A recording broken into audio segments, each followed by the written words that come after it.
and I'm a college student currently studying in China, here to teach all of you the basics of English.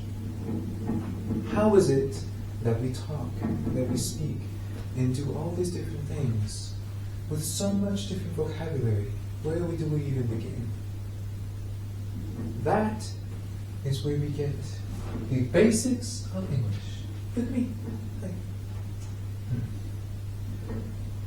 During our lesson today, we will go over many different things, starting from the different sounds that occur in English. A, E, O, I, E, I, O, U, consonants, and the like.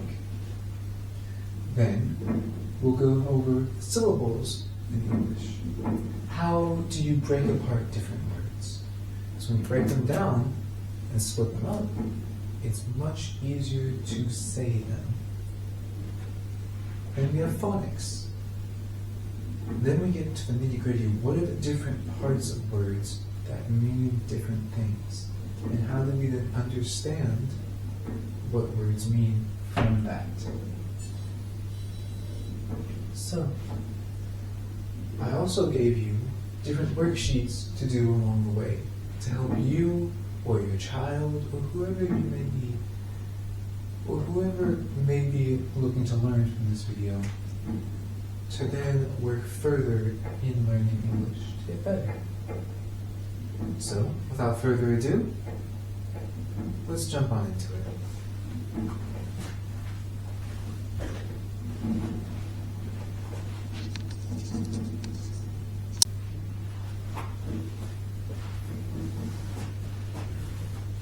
To begin, I want you to think about this sentence. What do you know already? This sentence, try to read it. Take your time. Go slow. Okay? Now, in your native language, or what you already know, write down what you understood, what you didn't. Then we know where to go. Alright. So, if you already can read this, that's good. Now try to break it down.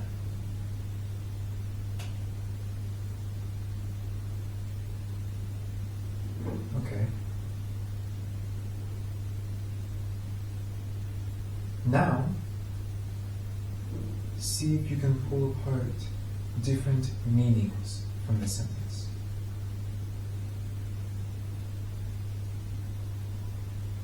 Okay, good. If you were able to read the sentence, then that's good. You can skip the first part of this. If you were able to read the sentence and were able to break down the words into different, what we like to call syllables, then you can skip that part. If you were able to do all three, then congratulations. You finished this video. If not, then you skip to our third section. Now, let's get started. There are different sounds in the English language. Many, many different sounds. Some of the most important ones, though, start with our vowels. Those are A, E, I, O, U. In the English language, these are a majority of our words. So let's go down and break down all the sounds. First, I want you to listen, then say it. So we have A. Listen, the sound is A, A, A. Then we have E. Sound is E. It's empty. Empty. And then we have I, which is I. O, which is and U, which is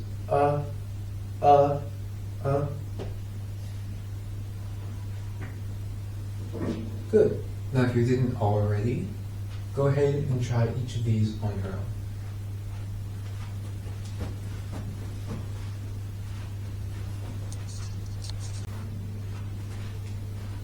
Then we have consonants, which are the building blocks of words that actually make them mean more than just vowels.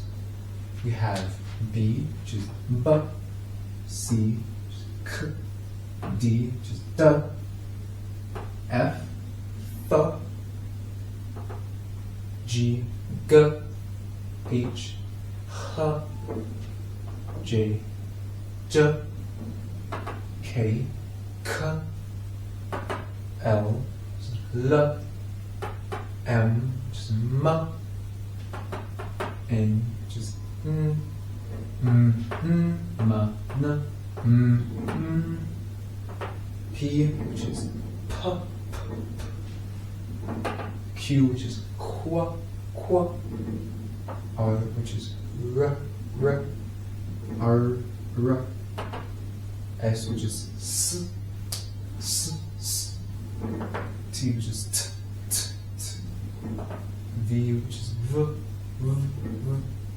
M, which is W, W, X, which is X, Y, which is Y, and Z, which is Z. You may have noticed C and K make the exact same sound. Well, they do in the English language. They both say k, but they have different uses and different meanings. Now, stop and look at your week 1 worksheet, worksheet 1. Take the time to say them on your own and practice them for the first half. Then play the video.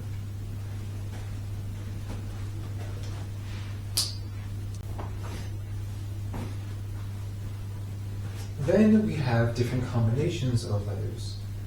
TH being th, SH being sh, ST being st, CK being k, CH being ch, and TS being t. A good way to think about these, especially when it comes to ST, SH, and TS, is that they're just connections of the two sounds of s and t being st when you put them together. And you go s, you're getting sh without even trying when you try and go between them. And when you have T and S, you have t and s, which go into ts. We also have collections with our vowels. Those being double O, for example, AE, OU, and many more. Double O ends up being O, or like book. AE literally makes A say its name. So A. OU ends up being like O. Crazy. We just got O saying its name again. But there are some special occasions where that doesn't happen. Most times, we have two together. The first one will end up saying this name, but we have ones like A, I. What sound does that make, you want to ask? A? No. It makes it sound I. Quite interesting. But we also have that with IE, which does do that. English is a very interesting language. But these, don't worry about them just yet. That can be for a future lesson. Now, take the time to focus on the rest of your week 1 homework. The first worksheet, and do the bottom half of it. practice saying each of them all the way through. A-U, be ow, E-A, E, U-E, U, as in su, lu, lu, E, like double E, ends up being eek, like geek, e, etc.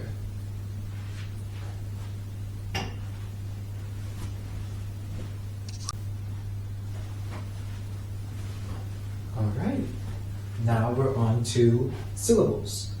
We use syllables to break apart words for different combinations of sounds, and you can use it to make it a lot easier. These will not all be entirely correct because they are for you to understand the sounds themselves, not to pass an exam. For example, the word crash. How can we break this apart to make it easier to be able to read? Well, from your worksheet 1, we have SH, which is a combination that we know. So we can break that apart right here. And then we just have to make each of these two sounds together. And then we'll understand how to say the whole word. K-r-a, k-ra. And then when we say it fast enough, you get cra. And then we have sh. So you can end up saying crash. Happen gets broken apart, but we don't know exactly how to do that. How can we? Well, where do you normally stop in the word? That's where we have a hard sound or a hard stop, which happens right here. When you say hap, pen. So we have hap, pen, hap, pen, and then happen. Listen. This one's kind of harder. Well, we know ST from what we learned. So what if we got ST by itself? And then this is so much easier to say. The I, li, st, e, n. Listen. Much easier. You can do the same with wait, 10. Under, under, etc. That's all for syllables. So go to your second worksheet and try those out. Write down and practice them, and then some extra ones you may know or have just learned, write down at the bottom.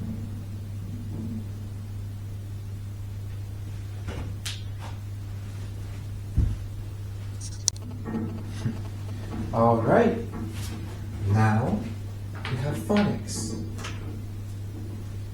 So have you ever looked at these words and started wondering, I recognize this word right here.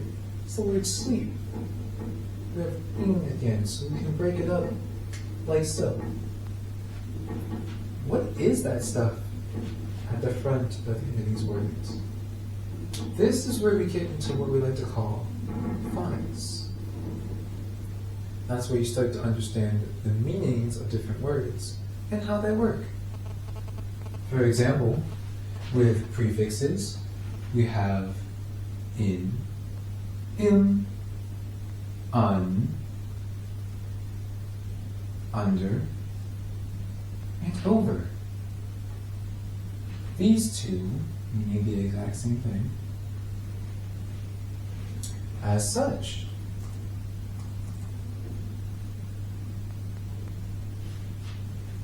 so let's take a look and see what each of these mean. Un means not.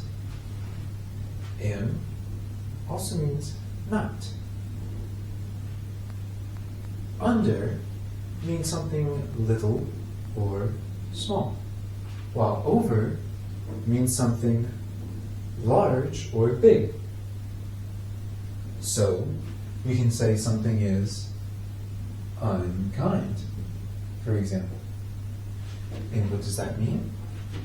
That they are not kind. You can say something is overdone. That means it's been done too big or too large, or in this case, it was done for too long, big, more than necessary. We also have suffixes. Those are going at the end of words that also change their meaning.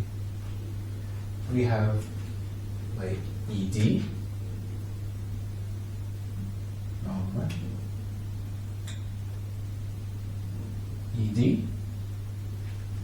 ing, and ive. These all being ones you'll see fairly common. Ed means the past. Something has already happened. Ing means something is happening now. IVE, on the other hand, adapts something and changes its meaning. Like a collective is a group of people who have come together, while the word collect just means to bring something, to collect, to pick it up, to acquire it. Roots are different altogether. They are huge things that change the game. Roots like hydro, like chrono, meter, photo, bio, and scope all have their own meanings as well. Hydro, meaning water. Chrono, meaning time. Meter, meaning distance, length. Photo, meaning light. Bio, meaning life. And scope, meaning to see. All of these can be put together in different words, like uncool, slang we use a lot. What does that mean? It means not cool. We have cooked. ED means the past. So what did you do in the past? You cooked. You did this in the past. And we have a photograph that combines two different roots together. Photo, meaning light, and graph, meaning to measure. So what do you do in a photograph? You're measuring light. It's the same way that cameras work. They measure light and collect it and use it. Now, take a look at your worksheet 3 and try to do the work on the back. Combine different sentences and different words, break them apart, mix and match definitions to try and understand what they mean. Yeah.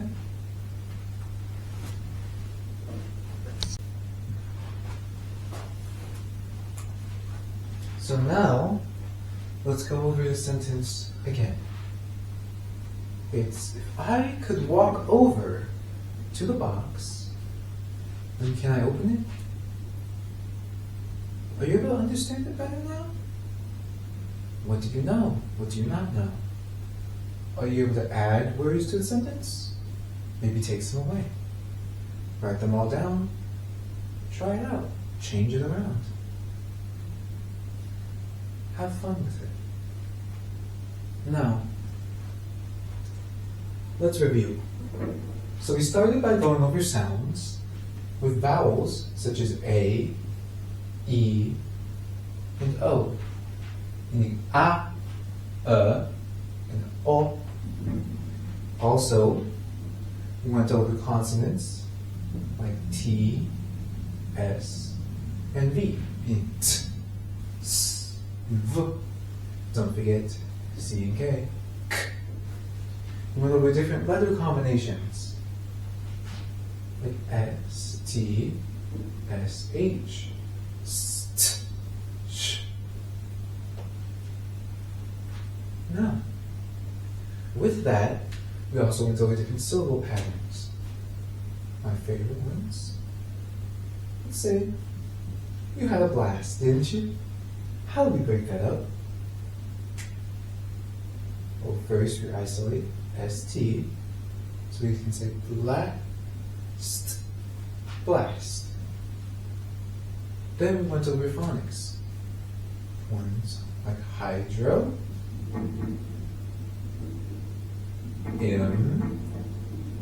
ed. So you implied something, didn't you? Maybe you started this.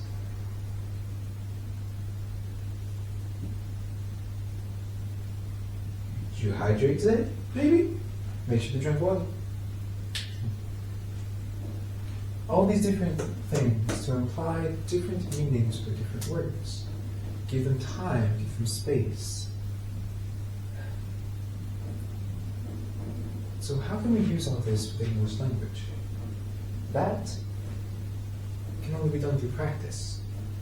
When you practice reading and writing, you start to understand these can be used for many different things. That most of the language is built up upon these small principles. That's how all of our new words were created as well. Hope you enjoyed. Bye-bye.